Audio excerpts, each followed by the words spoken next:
Ինչպիսի հայտարարություններ հնչեցին ռազմական մեծ շքերթ էր Ադրբեջանում, ինչով էր սա առանձնանում, այստեղից Նիկոլը խոսում է խաղաղության մասին, հիմա պիտի խաղաղություն, տեսեք ինչպիսի կոչեր Էրդողանի կողմից, ինչպիսի խոսքեր Ալիևի կողմից հպարտանում են պարտեզով, որտեղ մեր զինվորներն են պատկերված եւ այլն, ինչ ցույց տվեց այս շքերթը, խնդրեմ։ Այո, շատ հետաքրքիր է այդ դրա մասին խոսել, որովհետև երբ որ Նիկոլ Փաշինյանը հայտարարում է, որ մենք հիմա մոտ ենք խաղաղության, ասեմ, որ նույն այդ ժամին, այսինքն օրեր առաջ, Ալիևը ոչ միայն իրենց ակադեմիայում, այլ նաև այլ հարթակում պաշտոնապես հայտարարեց, որ մենք գրավել ենք Ղարաբաղը, հիմա մեր գլխավոր խնդիրը դա ինքը պաշտոնապես հայտարարեց վերադարձ դեպի Արևմտյան Ադրբեջան, վերադարձ դեպի Հայաստանի գրավում խաղաղ ճանապարհով։ Սա իրանց պաշտոնական հայտարարությունն եմ ասում, եւ ինչի խաղաղ ճանապարհով, որտեղ իրանք փաստացի իրանց փորձագիտական շրջանակներով ասում են, որ եթե Հայաստանը ունի Նիկոլ Փաշինյանի նման ղեկավար, ապա մեզ պետք չի, որ մենք տանկերով գրավենք Հայաստանը։ Մենք պարզապես մեքենաներով, ոդկով կարող ենք գրավել Հայաստանը, օգտագործելով Նիկոլ Փաշինյանի ներքին քաղաքականությունը Հայաստանում։ Սա շատ պարզ մեսիջ է եւ մեր ժողովուրդը պետք է հասկանա, որ գալի 26 թվականին դա ոչ թե Նիկոլ Փաշինյանի կամ այլ մարդու մեջ ընտրություն է լինելու։ Ընտրությունն լինելու այդ մարդը Հայաստանում կարողանալու է ապրել թե ոչ։ Սա շատ կարևոր խնդիր է, որ մարդիկ հասկանան, որտեվ դա մարդիկ պետք է ընտրություն կատարեն, մարդիկ ուզում են, որ Հայաստանը մնա Հայաստանի Հանրապետություն, թե Հայաստանը դառնա Արևմտյան Ադրբեջան։ Իդեպ Նիկոլ Փաշինյանի 4-րդ հանրապետությունը դա Իլհամ Ալիևի Արևմտյան Ադրբեջան ձևակերպումն է։ Պարզապես Արևմտյան Ադրբեջանը ասվում է ադրբեջանցիների շրջանում, իսկ 4-րդ հանրապետությունը ստեղծված է, որպեսզի Նիկոլ Փաշինյանը այս նույն իդեան կարողանա հրամցնել հայ հասարակությանը, որպեսզի հայ հասարակությունը 4-րդ հանրապետությունը լսելով վատ չզգա, որ սա ադրբեջանցիների վերադարձի խնդիր է, դա արդեն ոչ մեկ չի թաքցնում եւ Ալիևը հրապարակավ է դա ասում, որպեսզի հայ ժողովուրդը հասկանա, թե ինչ է սպասվում իրեն ապագայում։ Այսինքն շատերը ասում են, ինչի է Ալիևը պաստավկա անում Փաշինյանը, ինչի է նման տիպի հայտարարություններով հանդես, ինքը պաստավկա չի անում։ Իրենք արդեն պայմանավորվել են դրա մասին, հարգելի ժողովուրդ, եւ իրենք բաց են դրա մասին խոսում, պարզապես Նիկոլ Փաշինյանը դա բաց չի խոսում, որպեսզի կարողանա վերարտադրել հերթական այդ մարդը 7 տարի խաբել է, 7 տարի խաբել է, ինչն է իրան խանգարում մի հատ էլ խափի, որպեսզի կարողանա վերարտադրի, որտեվ իր համար իրական Հայաստանը դա նշանակելու է, որ ինքը պետք է պատասխանատվություն տակ հայտնվի այն իր գործողությունների համար, որ ինքը կատարել է մինչև այս 7 տարիների ընթացքում։ Ինքը մեծագույն հանցագործություններ է կատարել հայ ժողովրդի առաջ, եւ ինքը հասկանում է, որ եթե լինի Հայաստանը, ինքը կանգնելու է այդ պատասխանատվությունների առաջ։ Եթե չլինի Հայաստանը, ինքը բնականաբար ոչ մի պատասխանատվություն չի լինի։ Դա համար օբյեկտիվորեն իր անձնական շահերը եւ Թուրքիայի եւ Ադրբեջանի պետական շահերը համընկել են իրար։ Հիմա վերադառնանք շքերթին։ Ռազմական շքերթում ընդհանրապես պետությունը, որ ռազմական շքերթ է իրականացնում, ինքը փորձում է երկու խնդիր լուծել։ Ցույց տալ, թե ինքը ինչ ռազմական տեխնիկա ունի, եւ երկրորդը ինքը փորձում է հասկանալ, թե դիվանագիտական իմաստով ինչ հնարավորություններ ունի, ինչքան երկրներ կարող են մասնակցել շքերթին, ինչ մակարդակով։ Ռազմական տեխնիկայի մասով ինքը իհարկե իրանց արտադրանքը ցույց տվեց, բայց որը առանձնապես լուրջ արտադրանք չէր, այնտեղ ոչ մեկին չէր զարմացնում։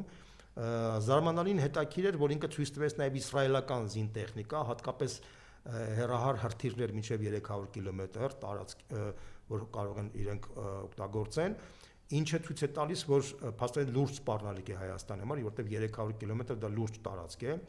Բայց միջազգային փորձագետները արձանագրում են, որ Ալիևը այս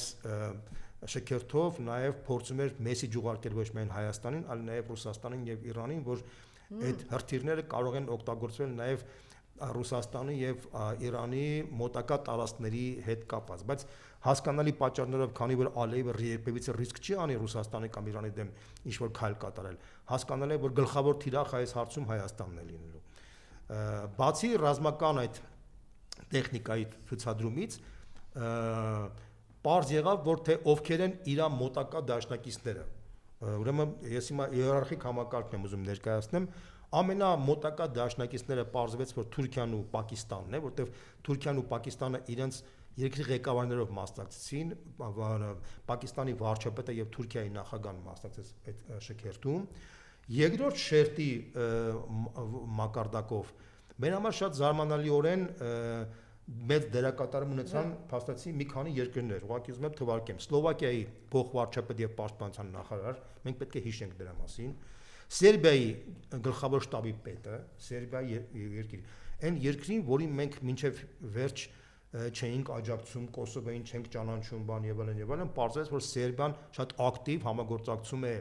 փաստացիորեն Ադրբեջանի դե ոչ միայն համագործակցում, այլ նաև բացատրույց է տալիս, որ ինքը աջակցում է։ Մենք պետք է հասկանանք դա ինչ է կատարում հետ Փաշինյանական Հայաստանի պայմաններում, մենք պետք է հասկանանք հնարավոր կլինի արդյոք այդ բա փոխել թե,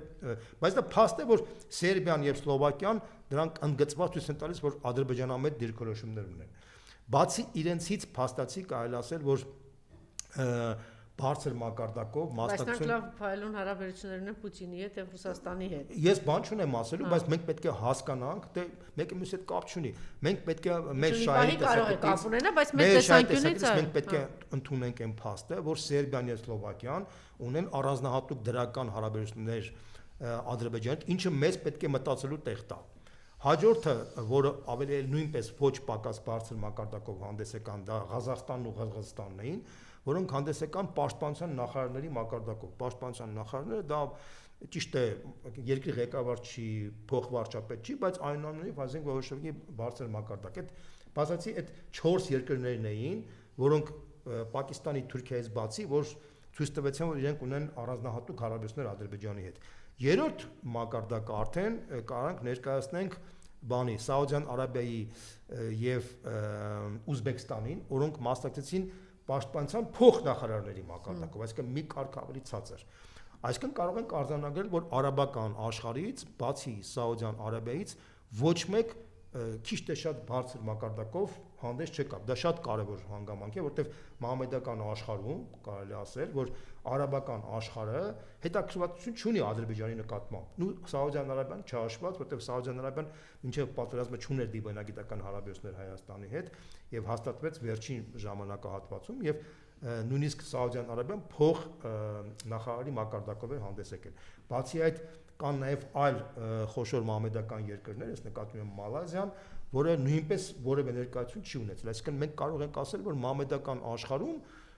շատ քիչ երկրներ կան, որոնք աջակցում են Ադրբեջանին եւ մենք դա պետք է հաշվի առնենք եւ հետ Փաշինյանական Հայաստանում պետք է մենք փորձենք ամեն ինչ անենք, որ մահմեդական աշխարհում ընկերներ ձեռք բերենք, դաշնակիցներ ձեռք բերենք եւ չեզոքացնենք այն պոտենցիալ երկրները, ովքեր որ մեր հանդեպ այդքան էլ դրական չեն, օրինակ Ղազախստանին, Ղրղզստանին կամ Սաուդյան Արաբիան եւ այլն եւ այլն։ Շատ հետաքրքիր էր, որ Թուրքմենստանը ընդհանրապես չմասնակցեց, որը շատ դրական եմ համարում դա, այսինքն մենք պետք է նույնպես, այսպես ասած, հաշվի առնենք այդ հանգամանքը, եւ նաեւ Տաջիկստանը, որ որևէ ռազմական ներկայություն չունեցավ, ուղղակի ներկայացված էր դեսպանների մակարդակով։ Դեսպանների մակարդակով ներկայացված են մնացած 75 երկրները, որտեղ հիմնականում Ռուսաստանը, Միացյալ Նահանգները, Չինաստանը, Հնդկաստանը, Իրանը կային, բայց դեսպանների մակարդակը դա ոնց որ չեզոք դիրքորոշում է, այսինքն մարդիկ ասում են, որ մենք չենք կարևորում սա, բայց քանի որ դուք պաշտոնական process եք տանում, մենք էլ հրավիրում ենք, մենք մեր դեսպաններով կարանք դες բանալ։ Ինչով ոնց եք բացատրում այս ամեն ինչը։ Դա հետեւյալն է, այսինքն դեսպանների մակարդակով դա նշանակում է, որ մենք ունենք չեզոք դիրքորոշում ընդհանրապես, եթե վաղը մյուս օրը Հայաստանում դա լինի, նույն դեսպաններով ստեղ կլինի։ Բայց հետաքրքիր մի հատ ուրիշ Չէ, Ադրբեջանի նկատմամբ որ ասում եք, այսպես ինչու եք բացատրում։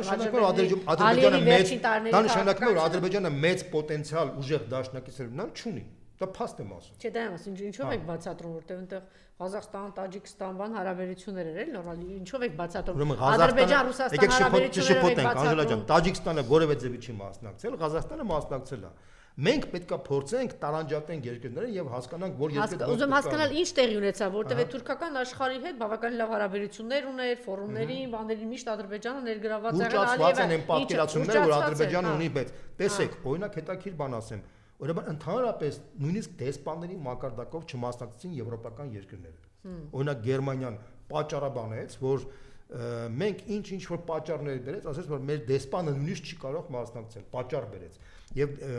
Գերմանիայի հետ մի շարք նաև երկրներ, այդ թվում նաև ՄԱԿ-ը, այդ թվում նաև Շվեյցարիան, Բալտյան երկրները ոչ մեկ չմասնակցեցին։ Տեսեք, բայց այդ շքերթից առաջ եթե մենք ունենայինք նորմալ Մա իշխանություն, դուք պատկասեք Եվ գերիների հարցը վերջապես ինչքան կարելի է։ վերջապես գրեթե բացահայտ դեմարշով հանդես եկան 3 երկիր՝ Հոլանդիան, Ֆրանսիան եւ Հունաստանը։ Եվ այդ երկրները ոչ միայն չմասնակցեցին դեսպանների մակարդակով, այլ նաև պատճառներ չբերեցին։ Ընդհանրապես իրենց երբ որ փորձեցին մեկնաբանություն ստանալ, ասեն մենք ոչ մի մեկնաբանություն չենք տալիս։ Դե Հունաստանի դեպքում հասկանալի է, սա նշանակում է, որ որ պոտենցիալ այդ երկրների հետ Հայաստանը կարա լուրջ մակարդակի աշխատի։ Նիկոլին վռնդելուց հետո իհարկե, այսինքն մենք ունենք մեծ պոտենցիալ աշխատելու երկրների հետ, հասկանալի իրանք ունեն եռյակ Թուրքիա, Պակիստան, Ադրբեջան, չէ՞։ Մենք ունենք պոտենցիալ Իսրայելը, որ այդպես Իսրայելը տեսեք այն եզակի երկիրն է, որը տակից աշխատում է, բայց հրապարակավ ցույց չի տալիս, ինչի ցույց չի տալիս, որովհետև եթե ինքը հրապարակավ ցույց տար, Էրդողան կա,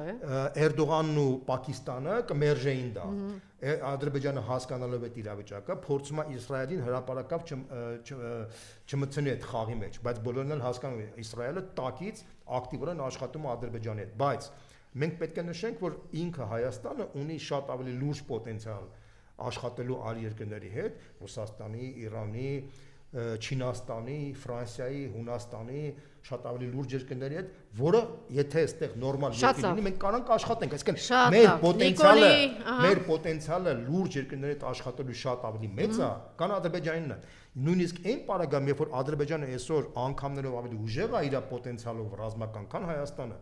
սովորաբար թույլ երկրների հետ մարդիկ չեն ուզում աշխատեն, ուժեղ երկրների հետ են աշխատում։ Հիմա տեսեք, Ադրբեջանը ուժեղ է դարձել Հայաստանից, բայց իր հետ չեն ուզում տենց աշխատեն, նույնիսկ բացահայտ մերժում են, այսինքն դա նշանակում է, որ մենք ունենք այդ պոտենցիալը աշխատելու։ Հերիքա այս մարդը չննի հարգելի ժողովուրդ իշխանությանը, մենք ունենք մեծ պոտենցիալ իսկապես լուրջ դաշնակիցներ ունենալու։ Սա կարևոր հանգամանք է, որ մենք պետք է արձանագրենք։ Լավ, հայտարարությունները Ալիևի վերջին փուլի այս նկրտում